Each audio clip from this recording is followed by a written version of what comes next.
Hi folks, Wooden Boat Dan here.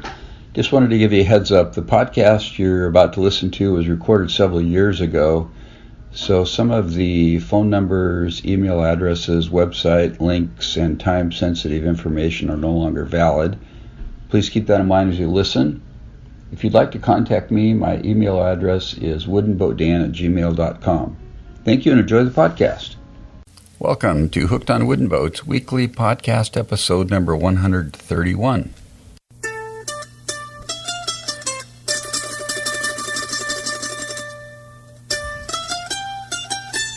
I'm your host, Dan Matson, aka Wooden Boat Dan. If you can't do it, well, there's probably lots of people that can. Because I can't do everything, folks. And this is the world's first podcast, that's right, the very first in the world, fully 110% dedicated to celebrating the art, craft, history, tradition, and romance of wooden boats around the world. And this podcast is aimed at people that like to build wooden boats, mess in wooden boats, refurbish wooden boats, sail wooden boats, touch wooden boats, build wooden boats. Did I already say build wooden boats? Think about wooden boat building and all those fun things.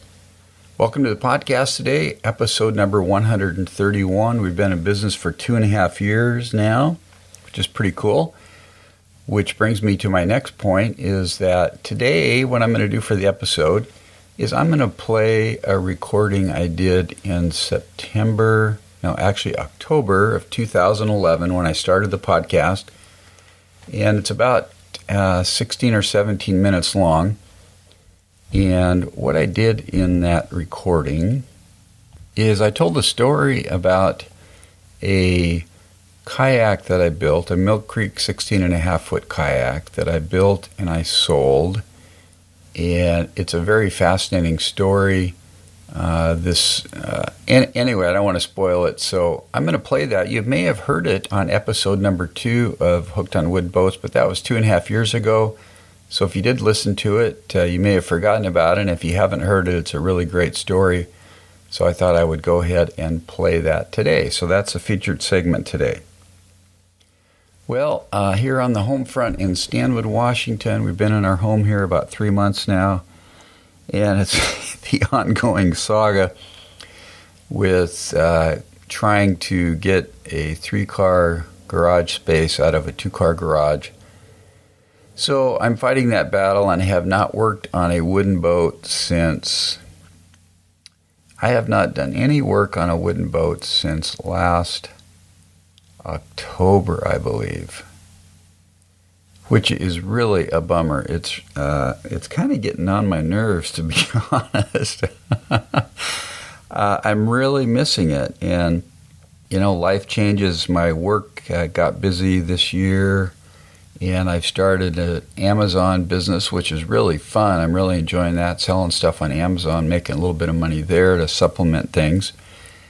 And the thing is, all these products that I buy to sell on Amazon, I have to have a prep area for the products where I basically prepare them to ship them to Amazon. I'm using their Fulfilled by Amazon program. So I go buy my products, and I box them all up and label them and prep them, ship them all to Amazon, and then I list them with Amazon, and when they sell, Amazon ships them directly to the customer. And the products that I send to Amazon are eligible for the Prime shipping benefit, or Amazon Prime benefit, so people can get free 2-day shipping if they're an Amazon Prime member on my products, which is a huge thing.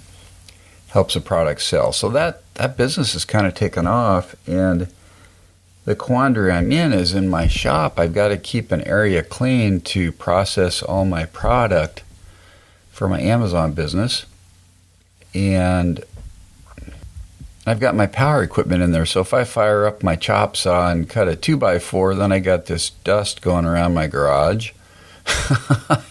Then I got to clean my staging area before I do my next Amazon product. Anyway, it's not your problem. I'm just being honest here and saying I'm really missing working on my wooden boats, and but I did The good news is I mentioned this earlier. A friend of mine was going to give me a table saw, a free table saw. So I picked that up last week, and it's a Grizzly contractor saw, 1.5 horsepower, 10-inch saw. Was purchased in 1993, brand new by my friend. The fence got messed up on it, so he bought a $200 Fox fence to put on it and never installed it. So he gave me the saw and the fence and said, just take it, I don't need it anymore, which is really awesome. So here's the thing, the top of the saw, the table top, is very rusted. And so I've got to do some work on that because I'm not going to use it that way. It would actually, on a soft wood, it would probably scratch the wood is how bad it is. So I've either got to get some elbow grease, some sandpaper, and some kind of a solvent or abrasive, mild abrasive to clean that off. Or the other thing I've thought about doing is actually taking the top off and taking it into a machine shop and having them just take off several thousandths of an inch off the top and basically resurface it. So that's what I got to do there. And then some of the parts underneath are rusty, and I don't like rust. I'm kind of anal that way. So I'll probably end up taking the saw apart and fixing the top, and replacing some of the rusted parts. And it won't cost much money to do that. It'll just take some time. And then put it together and then install this brand new fence, and then I'll have a really nice saw that'll work just fine for me. I mean, this saw brand new costs about $875, and that's without the better fence that I've got with it. So it's definitely worth fixing. So I've got that to do. Anyway, I'm really missing the wooden boat thing. I just haven't been that involved this year. When I'm not working on a boat myself, my mind's not thinking about it. And so I've got my Scamp that I purchased that's partially built, that I've talked about before, sitting outside my garage with a tarp over it to keep it dry. And it's sitting there calling my name. Dan, finish me, finish me. And I know it's going to be 150 to 200 hours to finish that boat completely. But you know what? As I just talk about it, I get kind of excited because having a finished Scamp that I can pull down to Puget Sound and go sailing on, and just have some fun with it, or even I'm going to put a little mount on the back of it and be able to use an electric trolling motor. So when we go camping in eastern Washington in the summer where there's no wind, I could put my little electric trolling motor on there and tool around and use it as a swim platform. So anyway, so I'm excited about all that, but it's kind of out there in the future, and I'm kind of missing all that. Anyway, there's the personal update from Wooden Boat Dan. And just wanted to mention one more thing in my Amazon business. Most of the products I'm selling now are products that other people manufacture, and I resell them and make a profit on most of them. Actually, I haven't lost money on anything yet, and some of them I've reached my profit potential, and others I haven't. But I'm thinking about doing a bundled product on Amazon, and I would appreciate your thoughts on this. So what I'm thinking of doing is possibly selling a collection of fillet tools. So maybe 8 or 10 fillet tools, which would be cut out of 1/4-inch Akumi plywood that you could use for fillets. And along with that, I would provide some gloves to protect your hands from the epoxy. And then maybe also some instructional material on how to do fillets, and possibly even some 1-quart plastic containers to mix your fillets in. So I would appreciate your feedback on that. Would you pay, say, $39.95 for 8 fillet knives that were ready to go? Some instructional material, good solid instructional material on how to do fillets, and a box of 100 gloves, and a handful, maybe half a dozen 1-quart mixing containers. Would that be worth $39.95 to you? I'd appreciate your feedback. If you have any input on that, that would be awesome. We've got some new subscribers to the newsletter this week. Jeff Ingram, Bo Sweeney, and Mike Powell. Welcome to the newsletter, guys. If you haven't signed up, you can do so by going to hookedonwoodenboats.com/subscribe. Give me your name and email address, and you'll get the free newsletter. Now, I have to confess here that the last newsletter I wrote was in the month of March.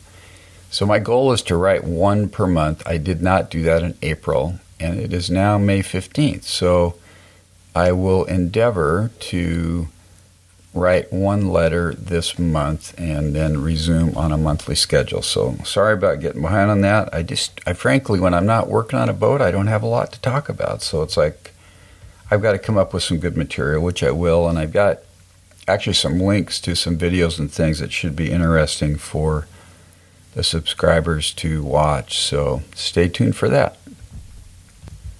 Okay, I'm going to go ahead and play the recording that I did in October of 2011 regarding this kayak that I built, and it's actually referred to as a canoe by the people that purchased it. So take it away, Wooden Boat Dan.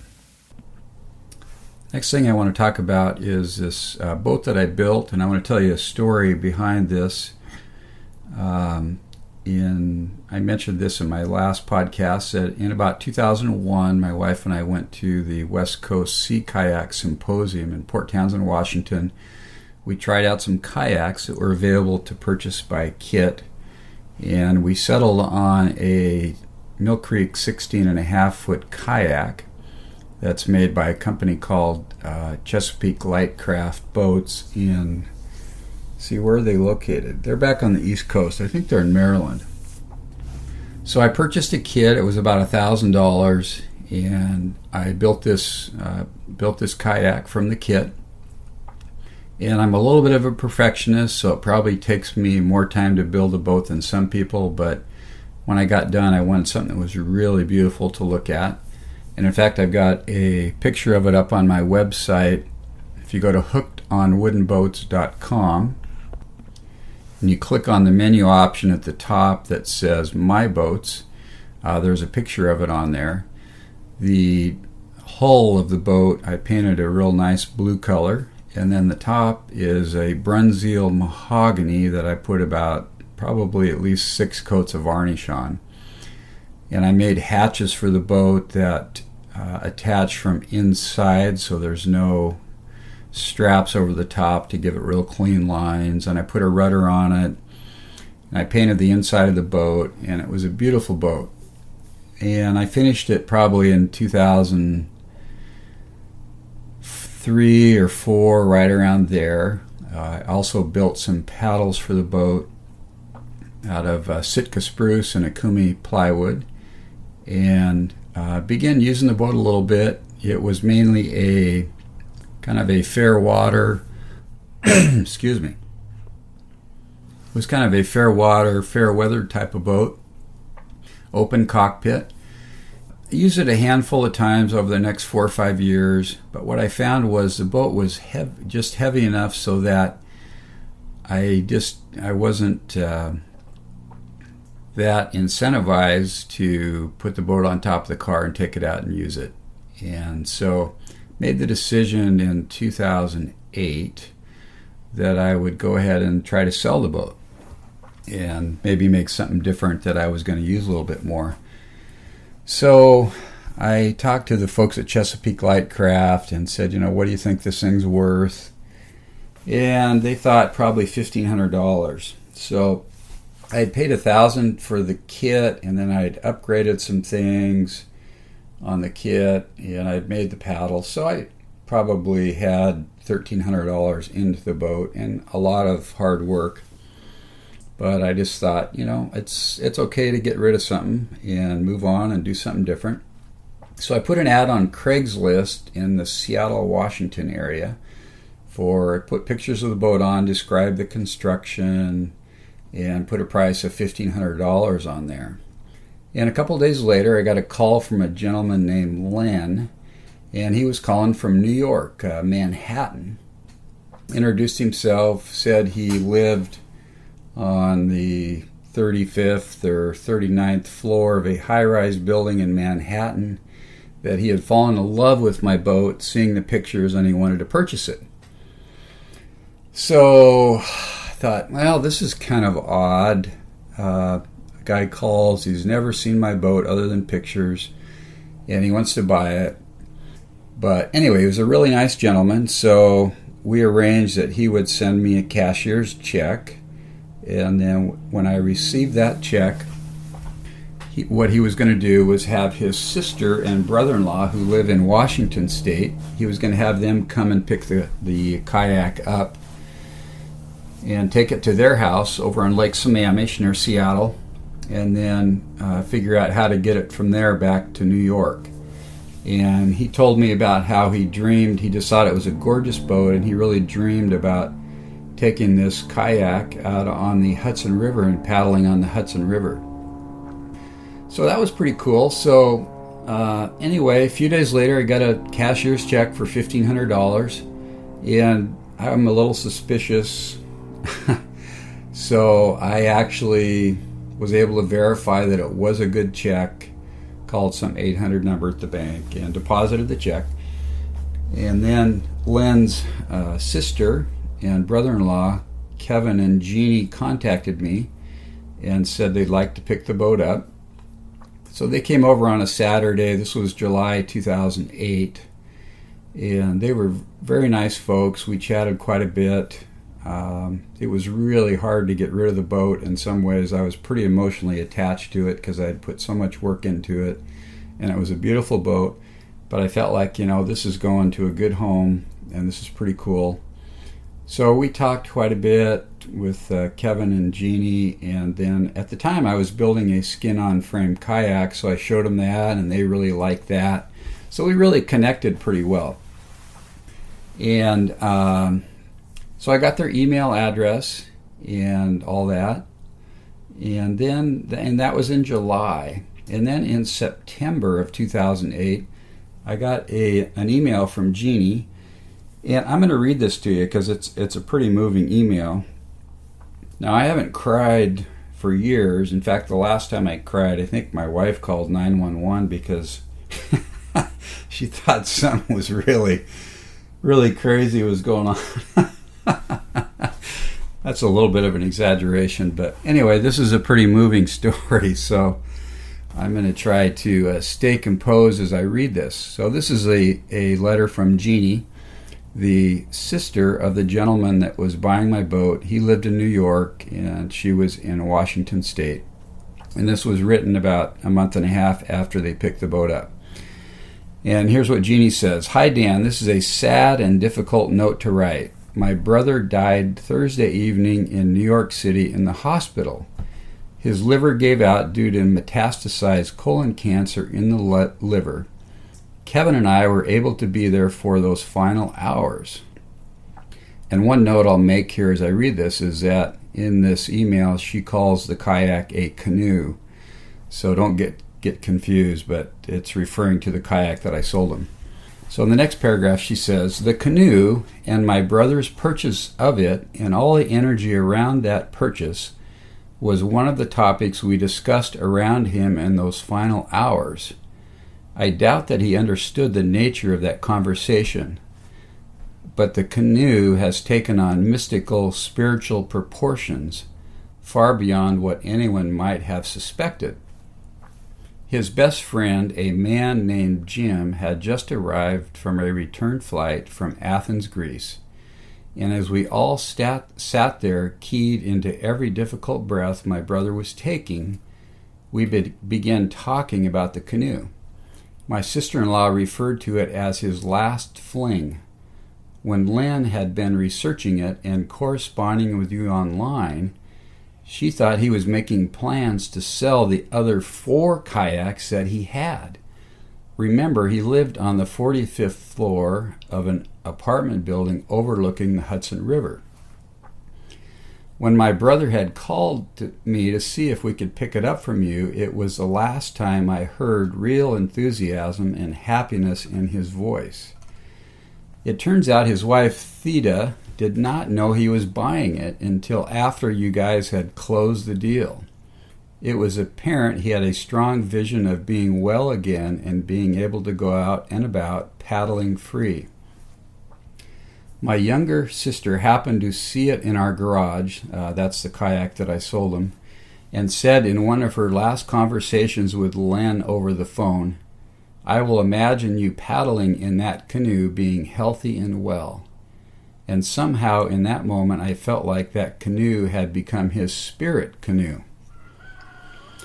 His wife Theda said many times how beautiful Len thought the canoe was, that he was attracted to it because of its great beauty, and that its maker, you, should really be appreciated for building such a beautiful boat. While the canoe still sits in our studio, it has come to symbolize a part of my brother's life where beauty fused with this love of being on and near the water. I'm not sure what is going to happen to the boat, but it may end up with his friend Jim with a home on Long Island Sound. I have a request that you may or may not feel like you can take on. I would like to commission you to build a model canoe or kayak to give to my sister-in-law, Theda. She cannot hold on to the kayaks or the two-seater canoe that you built, but I would love for her to have something beautiful and symbolic of this last eternal voyage that my brother is on. On the one hand, it would be wonderful to have it for his memorial service on September 26th in New York, but time is not necessarily an issue. If you are willing to build a small model, no larger than 12 inches, whenever it was done would be okay. I have no idea if you can even imagine doing such a thing, but when I saw that Inuit-style kayak you were building in your workshop, that's the skin-on-frame kayak, I too was overwhelmed by the extraordinary craftsmanship and beauty of the frame as it was. She saw the frame before the skin was stretched over the boat. Anyway, a memorial model may not be anything you could do or would like to do, but I thought I would propose it anyway. I have no idea how much time, etc., such a thing would take, or how much you would like to be compensated for it if you would like to do that, but I am open to hear your thoughts on the matter. Anyway, please consider it, and regardless, I shall always call this boat we have here with us his spirit canoe. My brother was a multi-talented, gifted, creative, intellectual, spiritual thinker and doer, and it is a beautiful vision to think of him paddling, healthy body and soul, carefree in that boat. Thank you for the joy you unknowingly gave to my brother in his last months of life, and to the enduring vision you helped to create for him and his family. Sincerely, Jeannie Detlor. So when I received this email, I was kind of blown away. It was like I didn't know that he was sick when he called me. Apparently at the time he called me, he had cancer when he purchased the boat. And then to find out he had passed away, but then to find out how this boat had really given him hope in his last days, and at his deathbed, this boat had become a big topic of discussion. So anyway, a couple of days later, now I wrote back to Jeannie, and I said, "Jeannie, thanks for your inspirational and insightful letter. Wow, I had no idea Len was ill. He was very pleasant to talk to, and I knew he loved the boat just from seeing the photos online. It was like he immediately connected with it, even though he had never physically seen it. My deepest condolences to you and your family at this time. I am glad that kayak provided him something to look forward to in his last days. There is something about dreaming about being on the water in a boat that is nearly as good as actually doing it. Water can be so soothing and healing. Please give me a little time to think about building the model. I haven't done that before, but I think it would be a fun project. If the timeline isn't critical, that would be helpful. I would make the price reasonable also. I will get back to you on that soon. I want to think it through before I make the commitment. God bless Dan." And then I put a footnote in there, John 3:16, "For God so loved the world that he gave his only Son, that whosoever believes on him shall not perish but have everlasting life. So that's what I wrote back to Jeannie, and that was in September. So I had that at the time. I was busy doing things, and I had never made a boat model before, but I knew I could do it. It would take some time, and I thought it would be really special for that family. So in December of that year, probably 3 or 4 months later, I emailed Jeannie, and I told her, Jeannie, I'd be willing to do this now, and I would charge you, I don't know what I told her, $50 or something, just the cost of material, but I would like to do this for your sister-in-law. And as it turns out, her sister-in-law had passed away after Len had, so the model was no longer needed. Anyway, it's kind of an interesting story. I thought that boats can kind of take on a life of their own when they're handmade, and can really touch people's lives and get people excited about life, and you can really get connected with other people through stuff like this. So I wanted to share that. And if you have comments or questions about that, please email or call me. I'd love to hear from you. The email is dan@hookedonwoodenboats.com, and the feedback hotline is 424-206, no, that's not right, 424-261-2360, 424-261-2360. Hi folks, Dan Matson here. I was editing my podcast today, and I wanted to insert a footnote in here. It's the day after I recorded the podcast about the kayak. What I found out at the end of the story was that the kayak did get shipped back to New York to Len's friend Jim, and apparently Jim lives near or on the Hudson River and paddles the kayak on the river.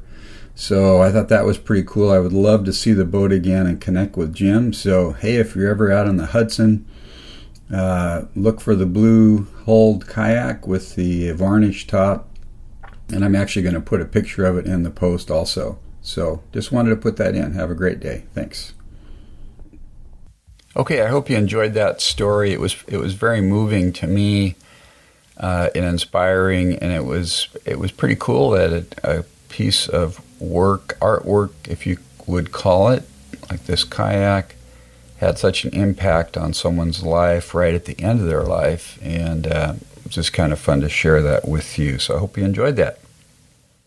Well, I'd appreciate it if you connect with me. You can email me, dan@hookedonwoodenboats.com. You can find me on Facebook, Twitter, and Pinterest if you look for Wooden Boat Dan. You can also, let's see, how else can you connect with me? I guess those are the main ways. If you've got projects you're working on, if you've got suggestions for folks that I interview, please send those my way. I would appreciate that. Hopefully you're in the wooden boat game. If you're not in, it's time to get in and do some fun stuff.